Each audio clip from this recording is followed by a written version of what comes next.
asal Yaman. Daripada Yaman, jadi kita berjuanglah kepada Syekh untuk menyampaikan ilmu beliau kepada kita, proses ilmu. Nak jemput hari-hari ataupun kita ilmu rasa payah. Tidak. Jadi ini rezeki tuan-tuan dan puan-puan ya, bersama-sama dengan Syekh pada hari ini. Saya perkenalkan ya, kita berada pada pagi ini bersama dengan Syekh Dr. Muhammad Hadi Muhyiddin ya, yang akan menyampaikan kuliah duha pada pagi ini. Jadi kita sama-sama lah kita mengambil pengajaran dan sebagainya yang disampaikan oleh Syekh, insyaAllah akan diterjemahkan oleh Ustaz Khairul Nizam Syarif pada pagi ini. Jadi saya kira setakat itu sajalah ya, saya mohon maaf ada pertukaran ataupun perubahan jadual kita pada pagi ini. Sepatutnya Ustaz ya, Ustaz Nizam, kalau ikut kelas Ustaz Azmi ni hampir penuh semuanya ya. Barangkali kenduri yang ni kenduri yang ni biasa memang penuh ya. Kita hampir-hampir kadang-kadang tak cukup kursi.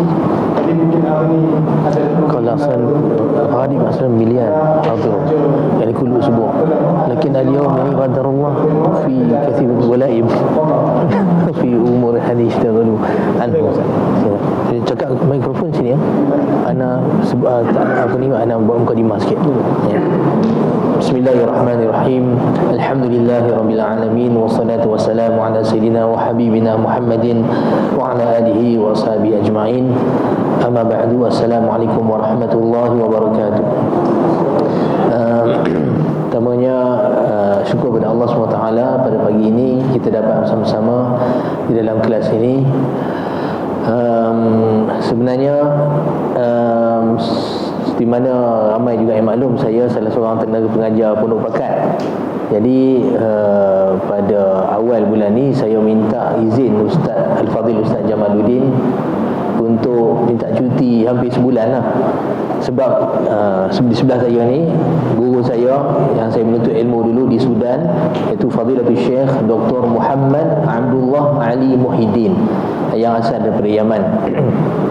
Dan beliau datang ke Malaysia untuk memenuhi beberapa jemputan program dan beberapa program lah. Personally program utamanya besok di bawah pejabat mufti negeri Perak, di mana beliau dijemput untuk buat pengajian kitab yang dihadiri oleh ustaz-ustaz, tuan-tuan guru pondok dan juga tenaga-tenaga pengajar agama lah, guru takmir di negeri Perak ni 2 hari. Kemudiannya hari Rabu di Pondok Kota Raja kan, ada pembacaan kitab juga di sana berkenaan dengan ibadah kurban. Jadi oleh kerana bila beliau datang ni, banyaklah pihak-pihak lain pun ambil kesempatan kan, macam USIM, pihak Universiti Sains Islam Malaysia Negeri Sembilan pun panggil beliau pada akan minggu depan sebelum beliau pulang. Dan sebelum tu ahli-ahli panel pendidik ahli Majlis Fatwa Negeri Sembilan, dan sebelum tu Darul Hadis Kedah, begitulah. Jadi saya ni minta cuti lah kat Ustaz Jamal untuk khidmat guru saya ni bawa ke sana mana. Jadi Ustaz Jamal pun kata kalau macam tu ambil peluang lah, ambil satu slot kelas Quran kan. Jadi sebab itulah asal dia kita ambil peluang hari ni. Moga-moga sikit sebanyak Fadilatul Syekh kita akan bagi beberapa nasihat dan juga perkara-perkara berkenaan dengan Al-Quran kelas yang kita belajar ni. Sikit pengenalan tentang Fadilatul Syekh. Beliau Syekh Dr. Muhammad Abdullah Ali Muhyiddin asal daripada Hais Zabid, Yaman. Cuma lahir di Jeddah dan membesar di Jeddah. Kemudiannya beliau menjadi pensyarah di Universiti Antarabangsa Afrika di Sudan. Di sanalah saya berjumpa dengan beliau, memandangkan Sudan ini negara Afrika Arab dan mereka bermazhab Maliki, dan kami dulu kalau nak belajar ulama Sudan terpaksa belajar fiqh Maliki. Jadi kehadiran Syekh di Sudan satu benda yang rahmat dan nikmat yang besar bagi kami, pelajar Malaysia, pelajar Indonesia, pelajar Thailand yang berada di Nusantara ni, untuk dapat menadah kitab fiqh Syafi'i dengan beliau. Dan beliau alhamdulillah di samping mengajar di universiti, beliau sangat aktif dalam buat halaqah-halaqah pengajian talaqi, yakni pengajian kitab secara tradisional, sama ada kitab fiqh fiqh maupun kitab hadis, sehinggalah ramai di kalangan penuntut ilmu dapat manfaat besar daripada Fadhil Syekh kita ini. Jadi sepulangnya saya balik pada menuntut ilmu ke Malaysia, saya memikirkan bagaimana untuk terus manfaat yang kami terima dulu tu berterusan juga kepada pelajar-pelajar ataupun ahli-ahli ilmu di Malaysia. Jadi alhamdulillah sejak tahun 2013 hampir setiap tahun saya sentiasa buat program lah, panggil Syekh datang ni dengan beberapa majlis fatwa, masjid-masjid, masjid agama untuk buat pengajian. Alhamdulillah hampir setiap tahun, kecuali 2 tahun PKP tak dapat. Jadi alhamdulillah ni tahun pertama selepas PKP kita COVID tadi tu kan dapat datang balik lah.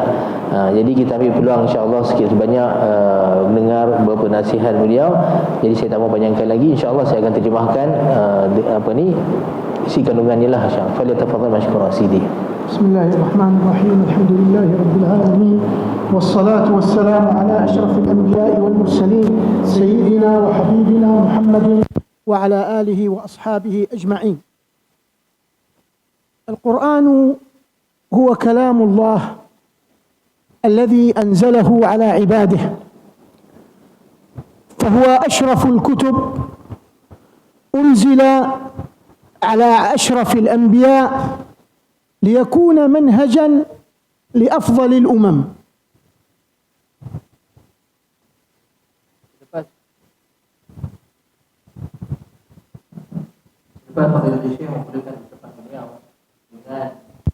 Bismillahirrahmanirrahim, dan memuji Allah SWT serta selawat dan Nabi SAW. Beliau mengatakan bahawa Al-Quran ini adalah kalamullah, kata-kata Allah SWT yang diturunkan kepada semula-mula makhluknya manusia, iaitu Rasulullah SAW, supaya ia menjadi satu manhaj atau satu metod panduan bagi manusia bagaimana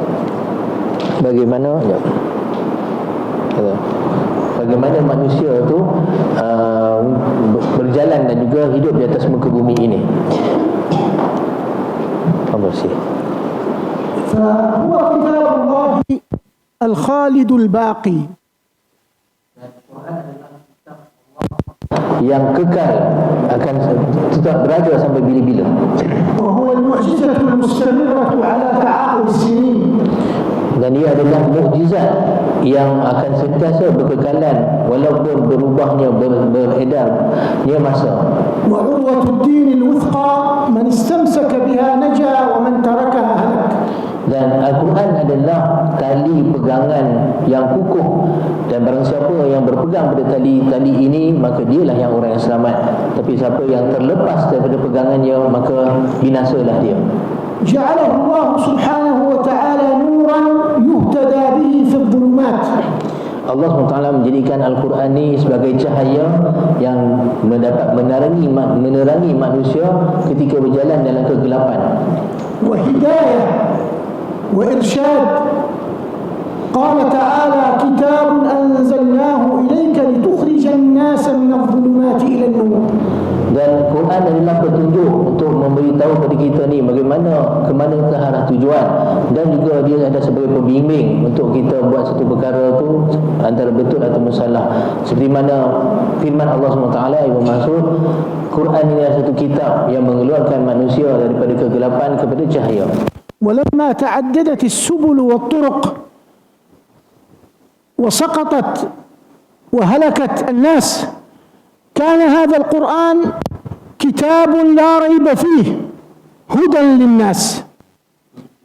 Ketika mana manusia satu masa dulu jatuh ke dalam kegelapan dan dalam kesesatan, maka datanglah Al-Quran, dia memberi petunjuk kepada manusia yang tiada lagi ragu-ragu kepada petunjuknya.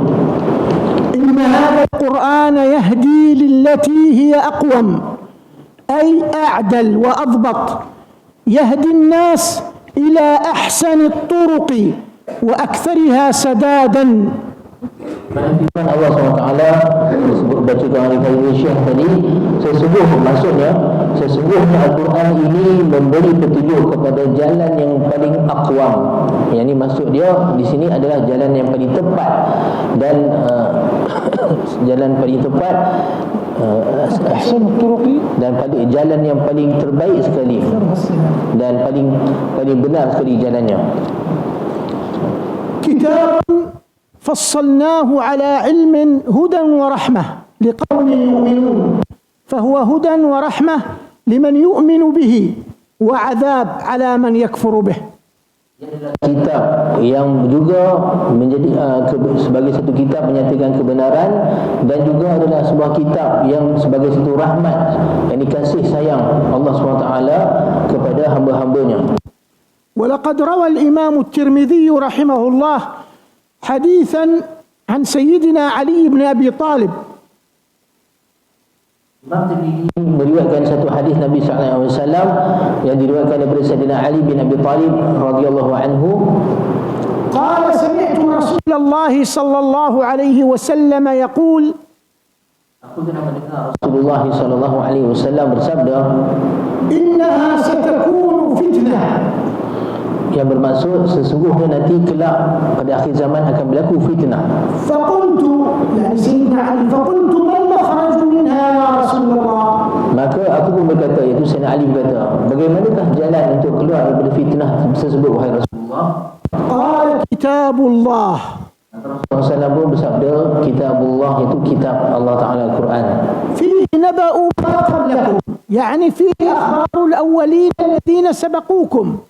Pada Quran itu ada kisah-kisah khabar tentang umat-umat yang terdahulu di kalangan kamu. وخبر ما بعدكم فقد أخبر الله سبحانه وتعالى وفصل نبيه عن شروط الساعة وما يأتي في آخر الزمان من الفتن والضلالات. Dan pada Quran juga ada khabar-khabar kisah tentang peristiwa yang akan berlaku. Tadi Nabi kata peristiwa yang telah berlaku dan peristiwa-peristiwa yang akan berlaku selepas ini. Dan dalam peristiwa tersebut ada dinyatakan perkara-perkara yang akan berlaku pada akhir zaman, termasuk fitnah-fitnah, ujian-ujian dan kejahatan yang bakal berlaku. وحكم ما بينكم فإليه الاحتكام ليعرف الحق من الباطل. ولذلك قال بعد ذلك هو الفصل يعني الفاصل بين الظلمات والنور وبين الإيمان والكفر وبين الحق والضلال. Dan pada Quran juga adalah ihkam, maksud dia yang menetapkan sesuatu hukum kan, yang menyatakan antara benar dan salah, hak dan batil, kegelapan dan antara kegelapan dan juga cahaya, kan, padanya menyatakan segala hukum untuk membezakan antara baik dan buruk ini.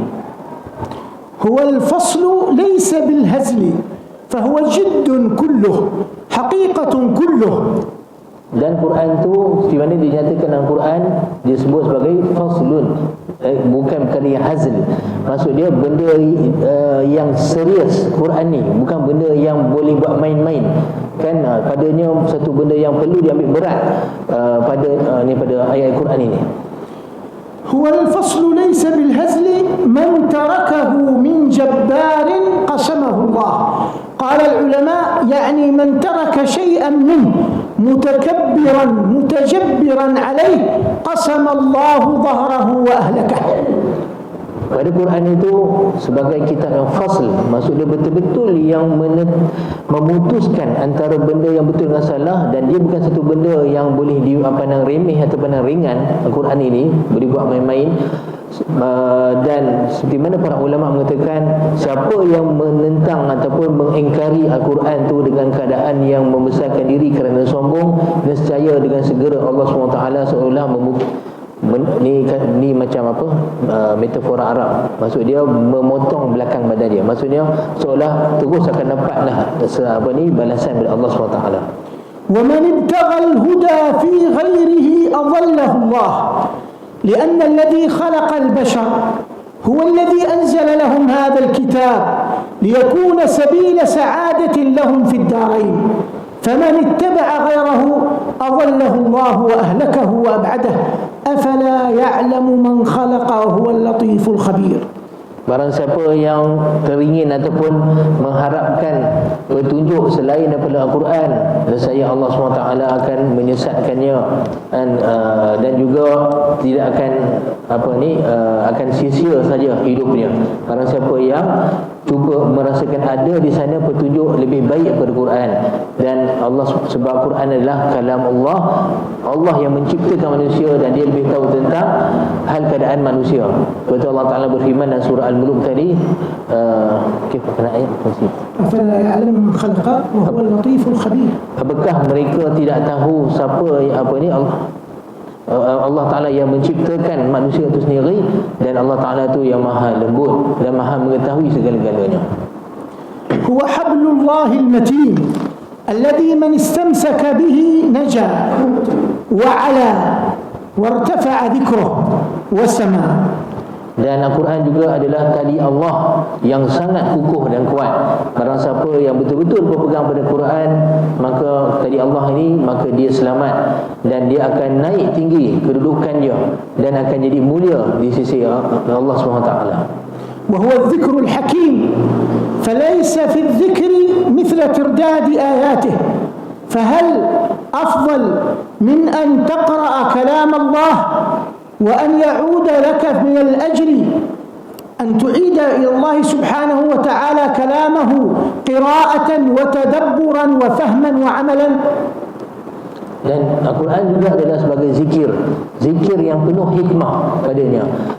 Adakah sesuatu yang lebih mulia daripada zikir selain pada membaca ayat-ayat Quran? Ini soalan maksud dia soalan pertanyaan yang menunjukkan betapa mulianya sebutan Al-Quran ni, yang mana Quran tersebut bila mana kita baca dia adalah kalam Allah, seolah perbicaraan kita ni bersama dengan Allah Subhanahu Wa Taala. Wa huwa as-siratul mustaqim alladhi la raiba wa la shakka fihi man salakahu kana 'ala al-jaddah. Dan Quran adalah jalan Allah Ta'ala yang sangat lurus, siratul mustaqim. Barang siapa yang berjalan di atas jalan Quran ni, seolah dia berjalan di atas satu jalan yang sangat luas, yang sangat selamat di atasnya. Wa huwa alladhi la tazighu bihi al-ahwa, fa inna man sara ala manhaj kitabillah naja min al-ahwa'i wad-dhalalati wash-shubuhati wash-shukuk. Dan Al-Quran adalah jalan yang benar-benar membetulkan keadaan kita daripada ahwa, maksud dia keinginan jiwa ataupun nafsu kita kan. Jadi barang siapa yang betul-betul pegang pada Quran, maka dia selamat daripada terpesong daripada bisikan ataupun keinginan nafsu tersebut. Wala taltabisu bihi al-alsinah فإن الله قد يسره على كل من أراد قراءته ولو لم يكن عربيا، فتجد كثيرا ممن لا يجيد من العربية شيئا يقرأ كتاب الله كما أنزل غضا طريا. نعم. Dan Al-Quran Allah Ta'ala pelihara dia sehinggakan sebutan Al-Quran tadi itu tidak terpelihara, hatta sebutan tadi itu tak, mana-mana orang yang baca pun tidak akan baca salah kalau kita belajar Al-Quran lah, maksud dia kan.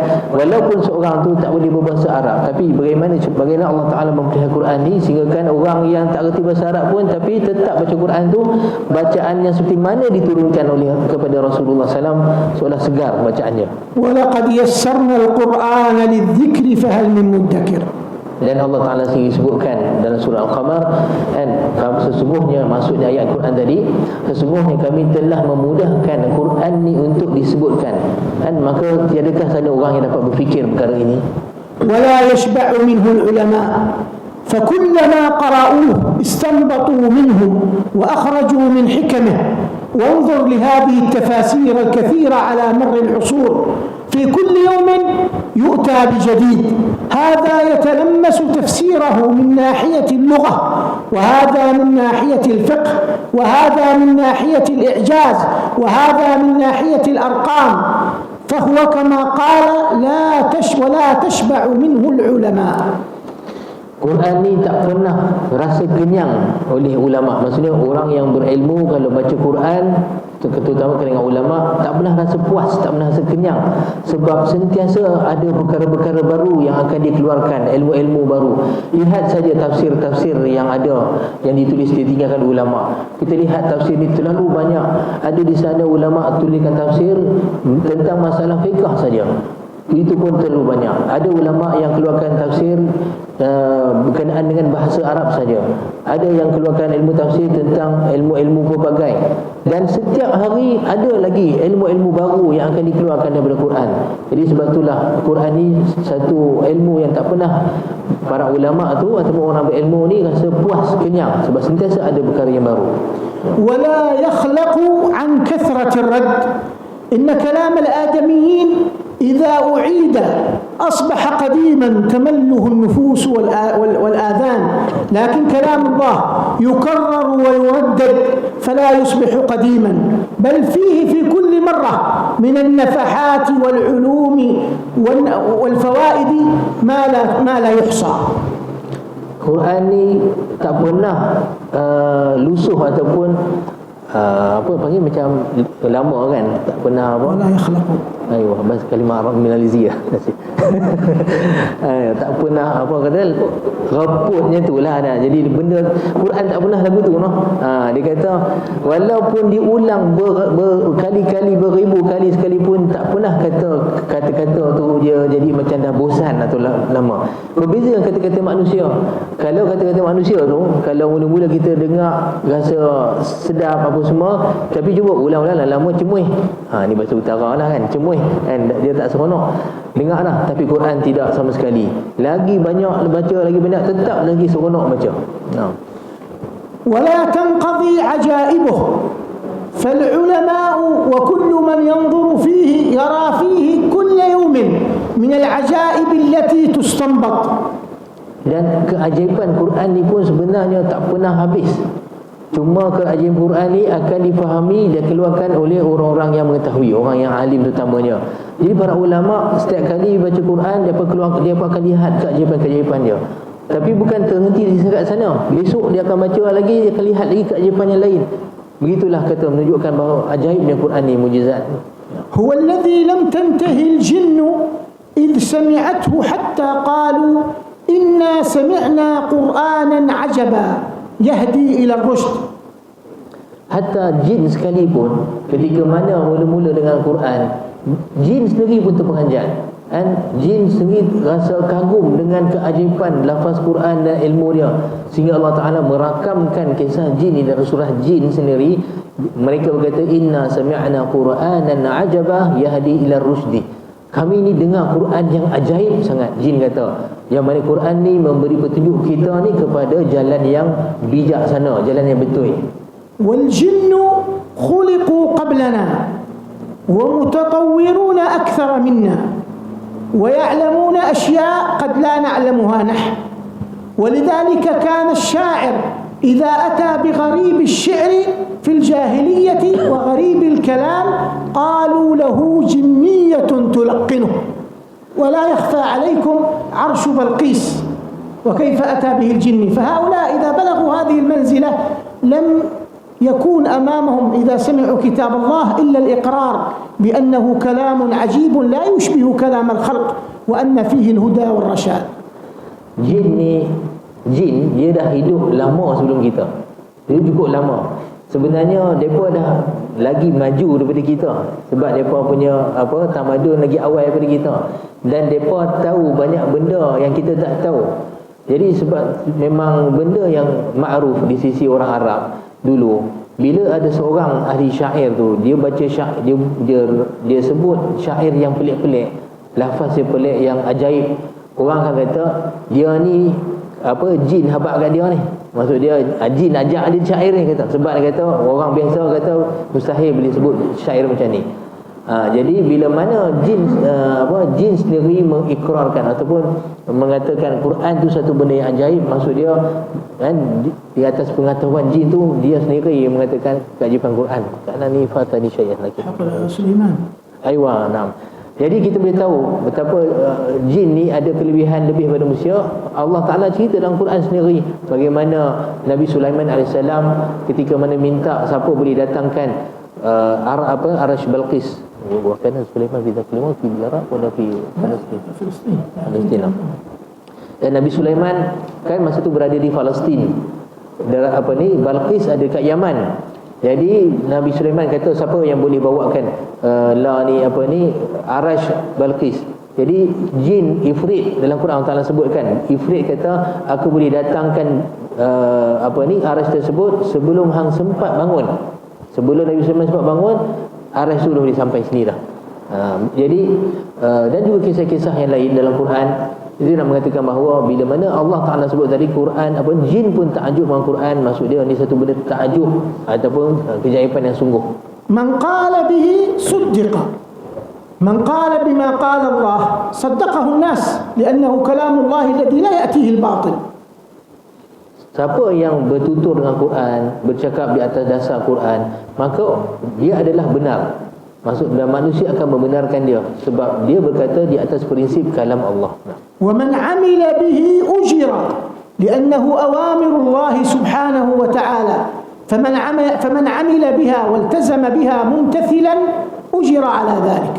Dan barang siapa yang beramal dengan panduan Al-Quran dan petunjuk Al-Quran dan perintah Quran, maka sudah tentu dia dapat ganjaran sebab dia telah melaksanakan apa yang disuruhkan oleh Allah Subhanahu Wa Taala. ومن حكم به عدل ومن حكم به عدل لأنه يعني حكم بالفصل والحق الذي يعني أمر الله به.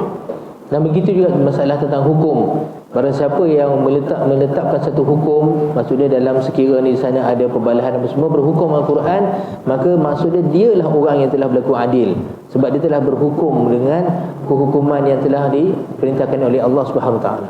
ومن دعا إليه هدي إلى صراط مستقيم فمن يدعو إلى كتاب الله كان هذا سببا لهدايته وهداية غيره. Dan siapa yang mengajak orang semua untuk baca Quran dan mengikuti Quran, maka dia telah mengajak orang kepada kebaikan yang besar dan juga jalan petunjuk yang benar. Ya ahli al-Quran, innakum takhtassuna bi kitabillah wa lakum fadail wa mumayyizat minha annakum min khairi hadhihi al-ummah. Allah subhanahu wa ta'ala قال وجعلناكم شعوبا وقبائل لتعارفوا إن أكرمكم عند الله أتقاكم. وقال النبي صلى الله عليه وسلم ليبين معاني الخيرية خيركم من تعلم القرآن وعلمه. Kemudian Syekh kata kepada semualah tuan-tuan perempuan yang berusaha datang kelas ni untuk belajar Quran, dia kata wahai orang-orang yang belajar Quran, yang cuba berpegang pada Quran, kepada Quran, dan ketahuilah bagi kamu semua ni kelebihan-kelebihan yang cukup banyak. Dan pertamanya Allah SWT memuliakan ahli Quran. Aisyukun kultum fi bidayah, yani ayatul Quran kita ahli Quran.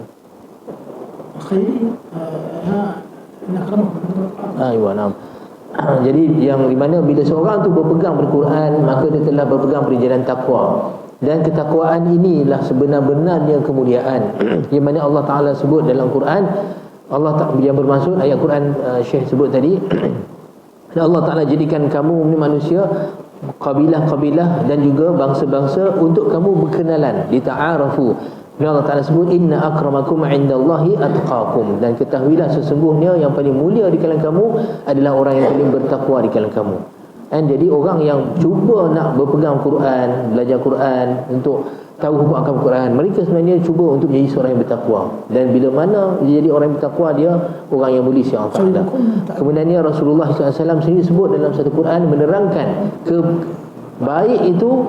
Nabi kata khairukum man ta'allama al-Quran wa 'allamahu. Sebaik-baik kamu adalah orang yang belajar Quran kemudian dia ajar pula Quran.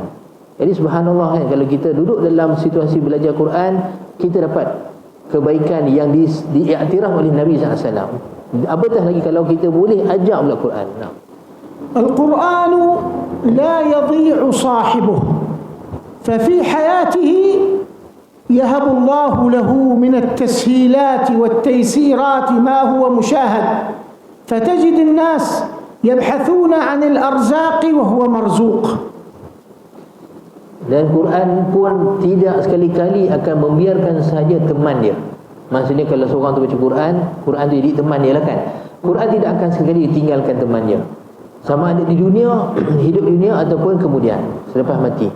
Di dunia kita lihat orang yang ada sentiasa bersibukkan diri dengan Quran, kita akan dapati Allah Ta'ala akan permudahkan segala urusan dia. Kamu akan dapati orang yang betul-betul sibuk dengan Quran, Allah Ta'ala akan murahkan rezeki dia. وفي الآخرة يشفع القرآن لصاحبه فقد جاء عن رسول الله صلى الله عليه وسلم فيما رواه ابن عمر الصيام والقرآن يشفعان للعبد يوم القيامة ثم قال ويقول القرآن منعته النوم بالليل قال فيشفعان. Dan pada hari kiamat pula Al-Quran pun sama tidak akan tinggalkan teman dia, orang yang baca Quran ni.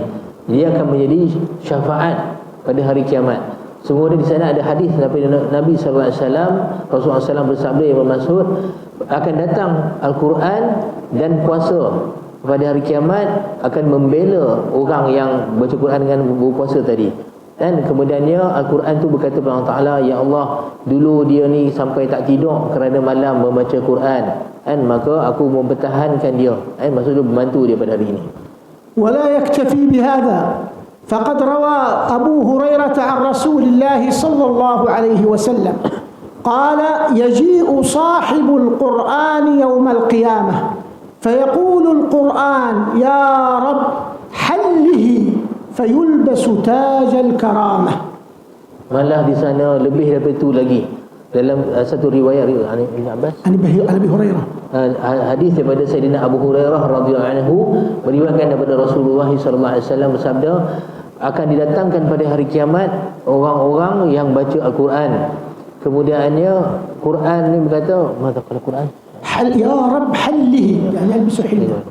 Dan Quran akan berkata pada Allah SWT pada hari kiamat, ya Allah, kata dia cakap pada teman dia, ini orang yang baca Quran ni, ya Allah, pakaikanlah dia dengan pakaian yang indah. Kemudiannya kemudiannya dia akan dipakaikan. Sebab permintaan Quran tadi pada ahli Quran, Quran minta Allah Ta'ala kata, ya wahai Tuhanku, pakaikanlah dengan pakaian perhiasan. Kemudian dia akan dipakaikan mahkota kemuliaan. ثم يقول يعني القرآن يا رب زده فيلبس حلة الكرامة. Kemudian Quran kata lagi pada Allah Ta'ala, mula tadi dipakaikan mahkota, kemudian Quran kata lagi, ya Allah, tambahkan lagi pakaian dia. Kemudian dipakaikan hullah. Ini hullah ni macam pakaian satu set, atas dan bawah lah, macam kain dengan baju atas. Dipakaikan pakaian tersebut pakaian kemuliaan.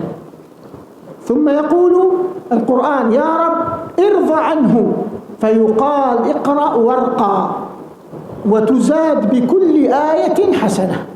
Kemudian Quran kata lagi, ya Allah, mana Quran? Ya Rabbi irda anhu.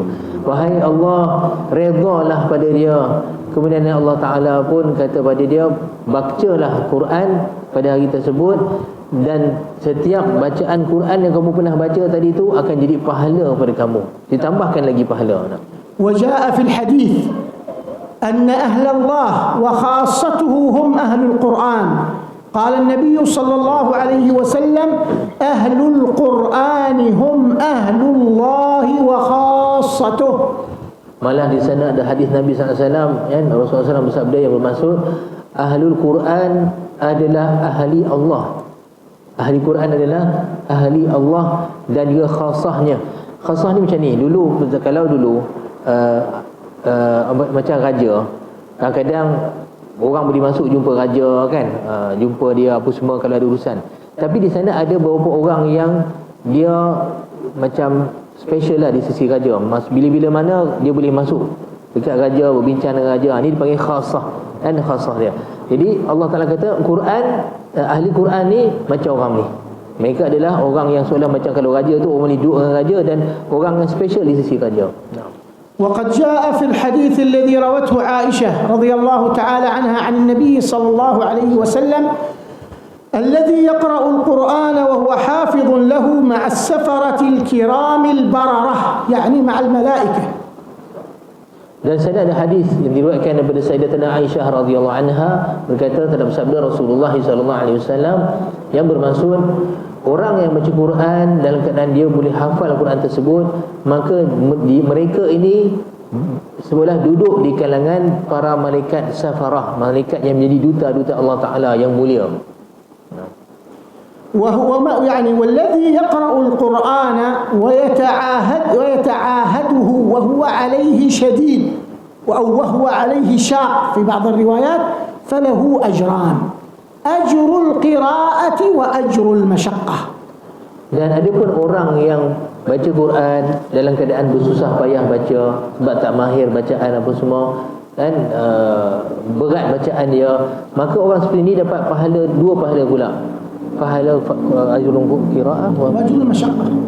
Kerana dapat pahala baca Quran tu, dan pahala bersabar kerana susah payah nak baca tu.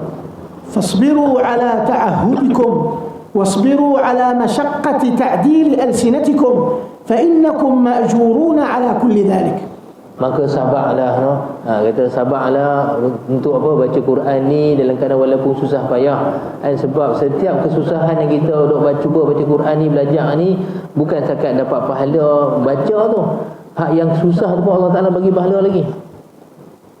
وقد أخبر النبي صلى الله عليه وسلم أن الله يرفع بهذا الكتاب أقواما ويضع به آخرين، فكم من إنسان من أسرة لا تعرف ومن قوم لا يؤبه بهم، فلما حفظ كتاب الله ساد العالمين وذكر اسمه في الخافقين. Dalam satu hadis Nabi SAW, Nabi sebut Allah SWT mengangkat beberapa orang, mengangkat kumpulan orang dengan sebab Quran ni, dan juga meletakkan, maksudnya menghinakan orang pun sebab Quran ni juga. Maksud dia, siapa yang jadikan Quran tadi berikut Quran, dia jadi mulia, dan siapa yang berpaling dengan Quran maka jadi hina. Jadi Syekh sebut tadi, dalam sejarah berapa ramai sebenarnya orang-orang yang sebenarnya asal dia dulu di sisi masyarakat ataupun di sisi keluarga, bukan daripada keluarga yang mulia, bukan daripada bangsa-bangsa yang bangsa yang bangsawan, tapi sebab mereka ni menghafal Quran, mengajar Quran, jadi ulama Quran, maka mereka jadi mulia dalam masyarakat, dalam dunia, malah nama-nama mereka ni kekal dalam catatan sejarah sebagai ulama. وقد سأل عمر رضي الله عنه أميره على مكة من خلفت بعدك أميرا، فقال ابن أبزة. قال ومن ابن أبزة هذا؟ قال مولى من الموالي. قال أجعلت على مكة مولى؟ قال إنه يحفظ كتاب الله. فقال عمر رضي الله عنه قال رسول الله صلى الله عليه وسلم إن الله يرفع بهذا الكتاب أقواما ويضع به آخرين. Ketika zaman pemerintahan Sayyidina Umar bin Khattab radhiyallahu anhu, pernah beliau melantik gubernur. Bila ditanyakan, kamu nak lantik gubernur ataupun yang wakil menguruskan di Mekah ni siapa? Dan Sayyidina Umar kata, aku lantik Ibnu Abza. Namanya Ibnu Abza. Jadi mereka tanya dia, siapa Ibnu Abza ni? Tak kenal pun. Lepas tu dia kata, dia ni salah seorang maula daripada mawali. Maula ni macam ni, asal dia dulu hamba. Bila hamba ni, dia punya level dalam masyarakat tu rendah lah kan, jadi hamba. Tapi bila dibebaskan, dia jadi merdeka. Tapi bila dapat merdeka tu, dia dapat gelaran maula. Maksud dia asal dia bekas hamba. Jadi dia pun sebut Ibnu Abza ni seorang maula, asal hamba ni dibebaskan satu masa dulu. Kan sekarang ni aku lantik dia yang jadi gubernur dekat Mekah. Jadi dia pun terperanjat. Dia kata, kau lantik seorang maula untuk jadi gubernur di Mekah. Jadi Sayyidina Umar kata, dia hafal Quran. Sebab dia ni menghafal Quran. Jadi kena berapa benda saya nak tambah sikit lah kat sini. Kena faham, menghafal Quran zaman Rasulullah dan zaman sahabat bukan macam zaman sekarang. Dulu mereka hafal Quran, maksud mereka memang cukup tahu apa hukum ahkam dia, ilmu dia tentang Quran. Jadi sebenarnya bila kita dengar atau baca seorang tu hafal Quran zaman Nabi, maksudnya alim. Ana ziyadah syuya minni. Yani hafal Quran maknahu alim yani. ولذلك مو شرط. ايوه ليس شرطا ان يكون عالما.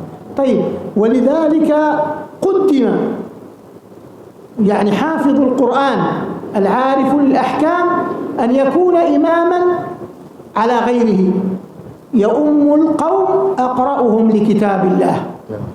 Sebab itulah didahulukan orang yang menghafal Quran, yang mengetahui hukum ahkam Quran ni menjadi imam kan di atas orang yang lain. Seperti mana dalam satu hadis Nabi SAW yang Nabi sebut, yang bermaksud yang mengimamkan kamu, yakni solat, adalah orang yang paling banyak menghafal Quran di kalangan kamu. ولذلك أيضا كان النبي صلى الله عليه وسلم في أحد إذا قدم الشهداء ليدفنهم في القبر الواحد يقول أيهما أكثر حفظا للقرآن فيقدمه على صاحبه. Dalam peperangan Uhud, ketika mana Rasulullah SAW dan para sahabat mengebumikan jenazah-jenazah syuhada yang syahid dalam peperangan Uhud, mereka masa tu terpaksa buat satu kubur saja sebab dalam peperangan kan penat, letih dan sakit. Jadi Nabi SAW akan tanya para sahabat, siapa di kalangan mereka ni yang paling hafal Quran? Jadi bila ditunjukkan pada sahabat tu, maka Rasulullah akan mendahulukan mereka, menunjukkan kemuliaan orang yang menghafal Quran. وجاء في الحديث أن الإنسان يأخذ بكل حرف حسنة والحسنة بعشر أمثالها. وقال النبي صلى الله عليه وسلم ألف لام ميم، ألف حرف ولام حرف وميم حرف. Baik. Dan di sana ada hadis Nabi SAW, bagi setiap orang yang baca Quran tu, setiap huruf dia dapat pahala, dan setiap pahala pula Allah Ta'ala akan gandakan 10 kali. Ini memang Allah Ta'ala akan bagi pada umat Nabi Muhammad. Setiap pahala, setiap kebaikan dia buat, Allah akan hitung sebagai 10. Kemudian Nabi SAW sebut alif lam mim. Alif tu satu pahala, maksud 10 dapat. Lam tu satu pahala, 10 dapat. Dan mim 10 pahala. وكان الصحابة رضي الله تعالى عنهم إذا قرأوا القرآن عرفوا ما فيه من الأحكام وعملوا، فكانوا يقرؤون ويحفظون ويتعلمون ويعملون.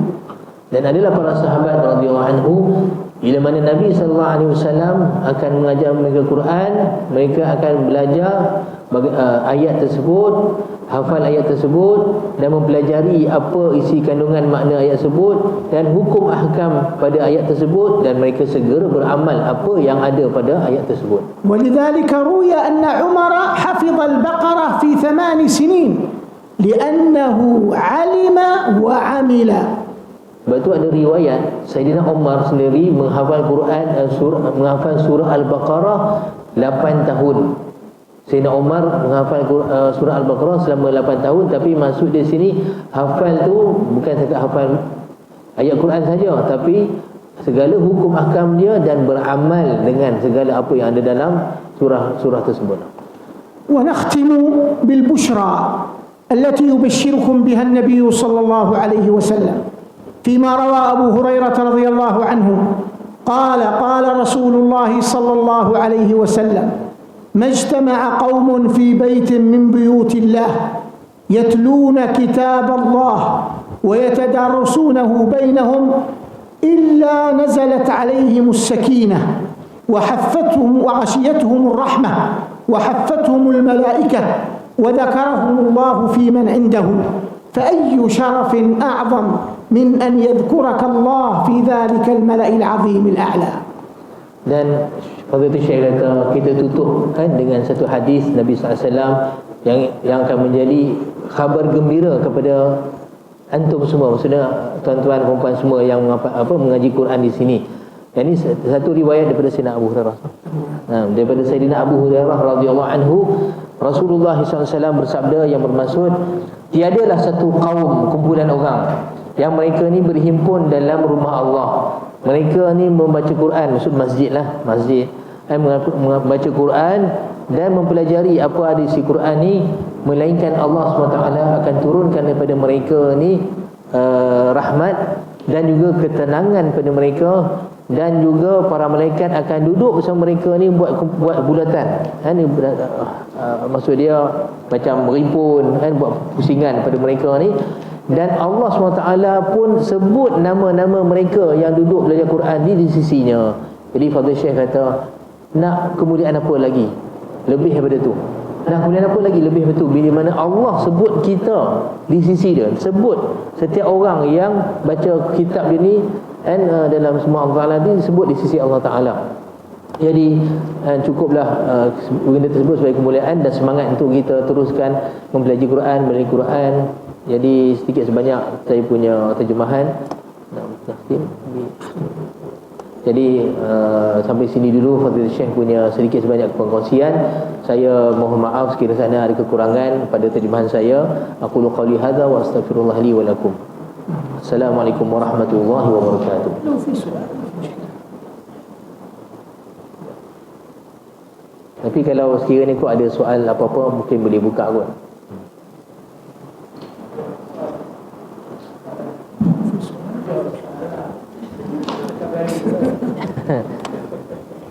حتى لو في الفقه ما في مشكلة. Saya kata kalau bukan berkenaan dengan topik pun tak apa. Terutama dia kalau ada soalan fiqh ke,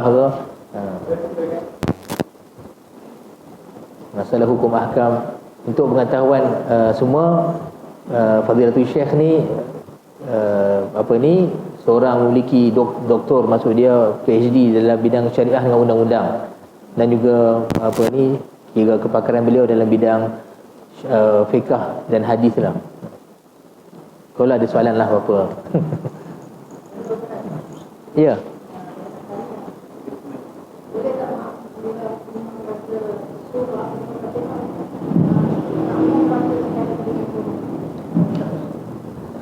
Sekali lagi. Kau bagi mikrofon, kurang dengar sikit. Waalaikumsalam warahmatullahi.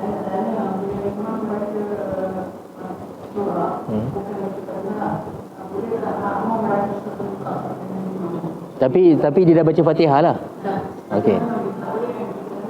Baik. Okey. Soal wa law qara al-imam surah ba'da al-Fatihah, hal yajuz lil ma'mum yutabi' suratahu ba'da an qara al-Fatihah طبعا. يقرأ معه. ايوه قراءة معه.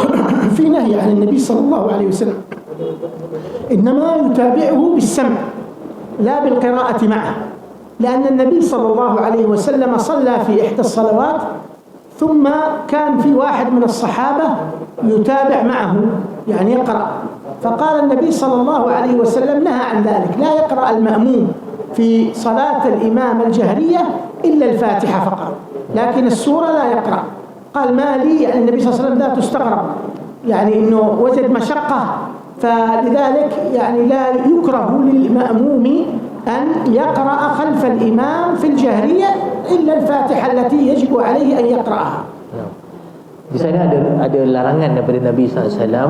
Ada larangan daripada Nabi SAW makmum membaca surah bersama dengan imam. Dan dalam satu riwayat hadis Nabi SAW, Nabi tengah solat, tiba-tiba ada satu sahabat dia baca sekali.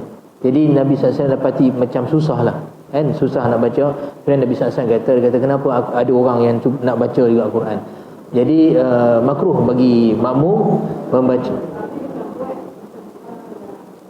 Fadil Syekh kata tadi boleh baca kalau baca tu maksud sebenarnya yang sunat ni dengar bacaan tersebut seperti mana yang disebutkan dalam Quran.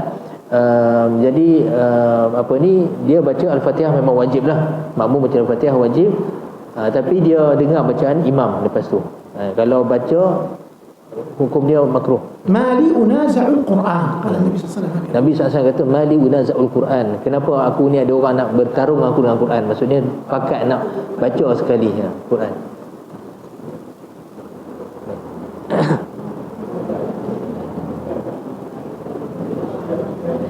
Kalau baca dengan hati tak apa. Maksudnya kita dengar tu kita pun pakat baca hati, tapi jangan duk baca lah. Nabi larang. Ada muskil?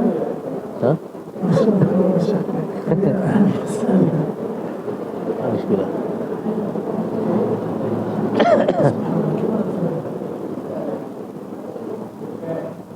خلاص؟ خلاص. الحمد لله. Ya. Anta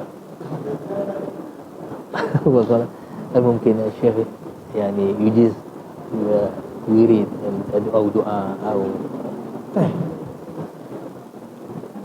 نجيزكم إن شاء الله في حزب الإمام النووي، نجيزكم في حزب الإمام النووي يقرأ صباحا ومساء. Okey, tadi Yusuf minta sesuatu doa ataupun apa-apa ijazah pada Syekh. Jadi Syekh kata aku ijazahkan kepada antum semua wirid Hizib Imam Nawawi. Tahu kau no? Hizib An-Nawawi. Hizib Nawawi ni satu himpunan doa dan juga wirid zikir susunan Imam An-Nawawi, Imam An-Nawawi yang masyhur tu kan. Jadi dibacakan pada waktu pagi dan waktu petang. Jadi Syekh ijazahkan kepada kita kata sama-sama qabilnal ijazah.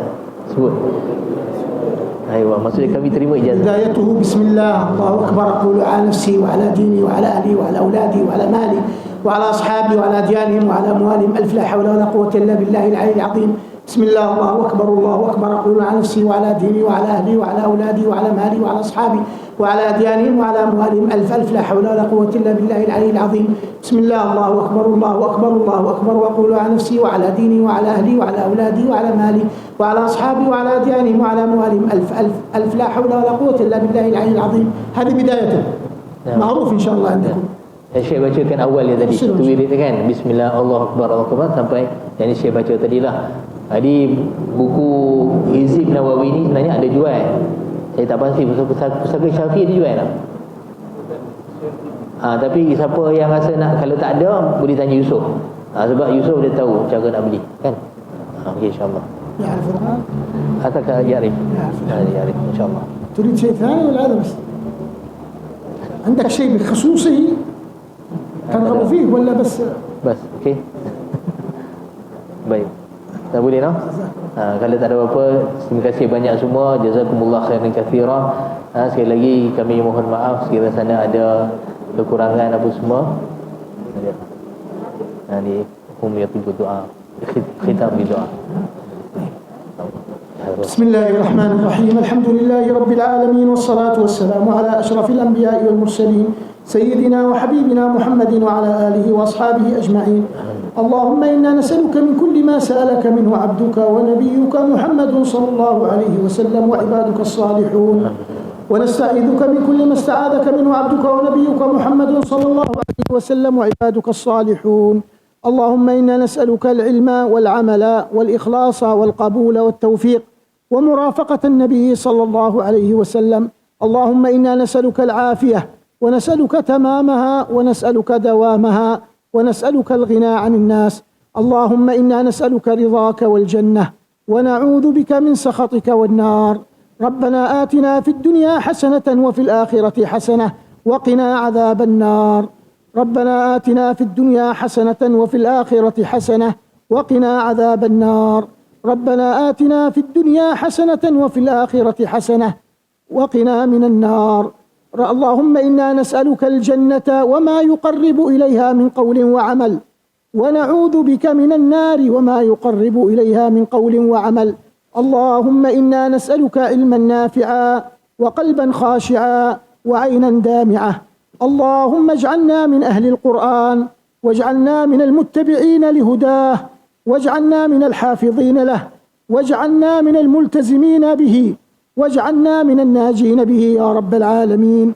اللهم صل وسلم على سيدنا محمد الهادي لأنوارك، الجامع لأسرارك، الدال عليك، الموصل إليك، صلاة ينفرج بها كل ضيق وتأسير، وننال بها كل خير وتيسير، وتشفينا من الأوجاع والأسقام، وتخلصنا من المخاوف والأوهام، وتحفظنا في اليقظة والمنام، وتجنبنا من نوائب الدهر ومتاعب الأيام.